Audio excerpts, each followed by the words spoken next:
Hey, what's up, guys? Listen, really tragic news tonight.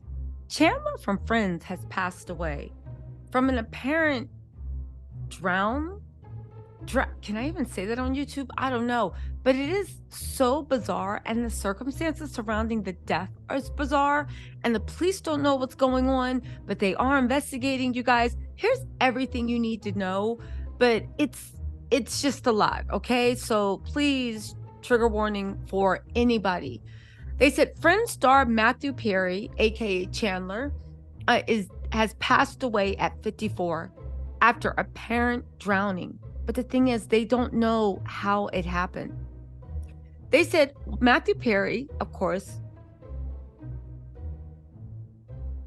law enforcement sources tell us that Matthew was found Saturday at an LA area home where TMZ's been told that he appears to have drowned.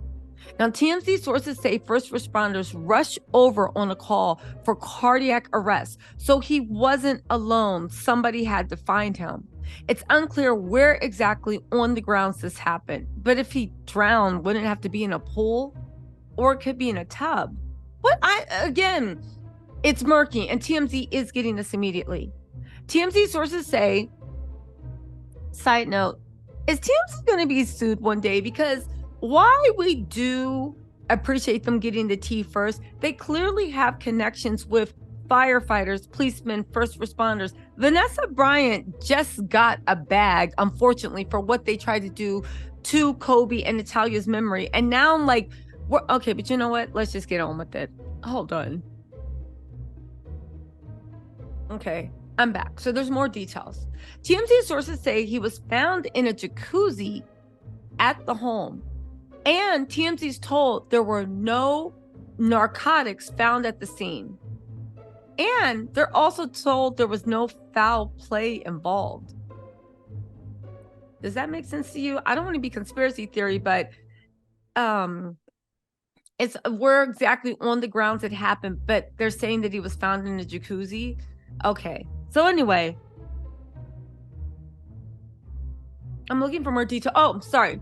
They're saying Matthew Perry is most famous for his role as Chandler, being on the hit 90s sitcom, blah, blah, blah, blah.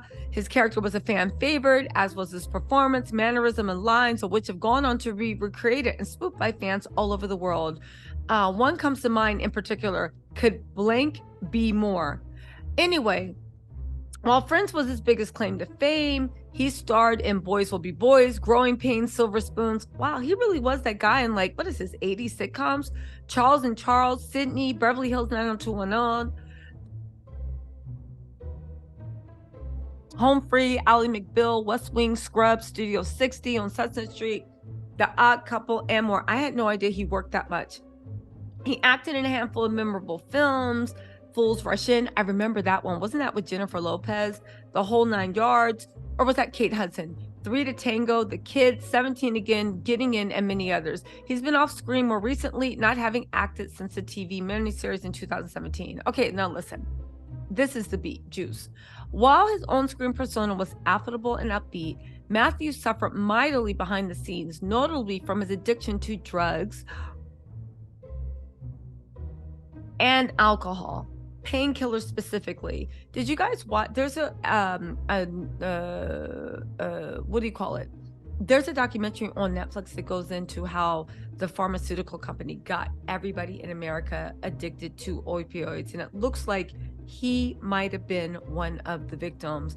He was hooked on Vicodin for years, even while on Friends, and had been in and out of rehab. Now, he opened up about this painful chapter in his life in a memoir he put out last year, where he detailed the struggles he had, including his clear weight loss and gain on show. Now listen, let me tell you about that.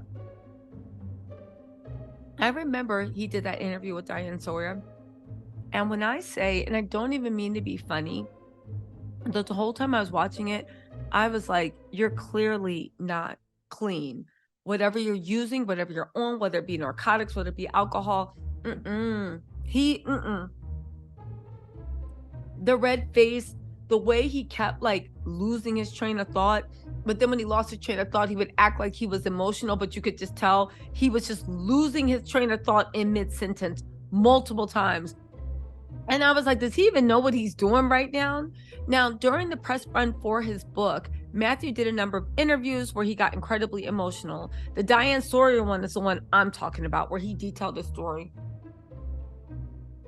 It was an incredibly sad story, but again, he wasn't clean when he was on that interview. And I didn't say anything because I was like, you know what? God bless. This isn't like funny gossip or anything to kiki about. Like, let's just hope you get clean. Now, they said why Matthew appeared to be clean and sober a year ago, a year prior, when he and other cast members were plugging the Friends reunion show, it drew concern from fans as they felt he appeared unwell, at times slurring his words and looking a bit out of it. That's the way he looked in the Diane Sawyer interview. On top of his substance abuse, Matthew always also dealt with health issues, some of which were serious and required hospitalizations. One such incident stemmed from gastrointestinal perforation, which forced him to undergo emergency surgery, but he luckily recovered. He never married. Wow.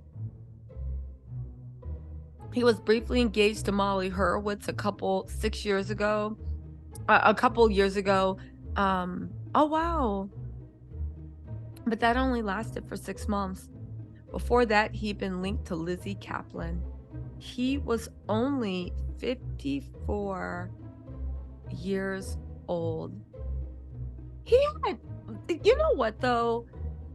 Does anybody, and the thing is, I don't want to trigger anybody, but when you know people like that, or you have somebody that you love that literally, there's like these demons inside of them, whether it be from like childhood, rejection, work, I don't know, a soul, I really don't know, but it's like it chases them around and they can never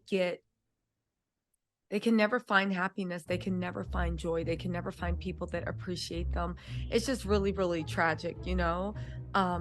Nobody from Friends has commented yet. I think it's all a shock. TMZ is saying they're saying that it was an accidental drowning. How would they know whether it was accidental? They're saying okay, it's accidental, but if they were just called and there's no note, so he didn't do it on purpose, how do they know it's accidental so soon? Again, this is TMZ and of course the Daily News. They are the first people on the scene, but again, there's no proof. And again, I don't want to start any mess, but keep in mind, there's no proof it's accidental. They haven't even investigated it.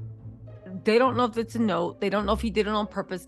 They don't know what the situation is. Again, who knows? Anyway, you guys, I'm going to keep you guys updated as it comes. I just want to pop in and let you guys know this super, super, super tragic news. He had been struggling for a while. And it's really sad that whatever he was fighting literally got the best of him. Again, I hope that was the case and this isn't any type of funny business. But again, we haven't seen the end of 2023. You guys, if you know anybody that is suffering with any type of mental, physical, like whatever it is, please try to help them. And if for whatever reason you feel like you can't help them, pray on it, hug them, tell them you love them. Life is short and accidents happen, even though I'm going to wait for officials to come out and give a statement about what actually happened. Because if there's no narcotics around, if there's no alcohol around, if there's nothing, and if they are saying he was clean, how does one drown in a jacuzzi? That's all I'm saying, in a jacuzzi. Anyway, y'all, let me know what you think in the comments. I'll talk to y'all later. Bye.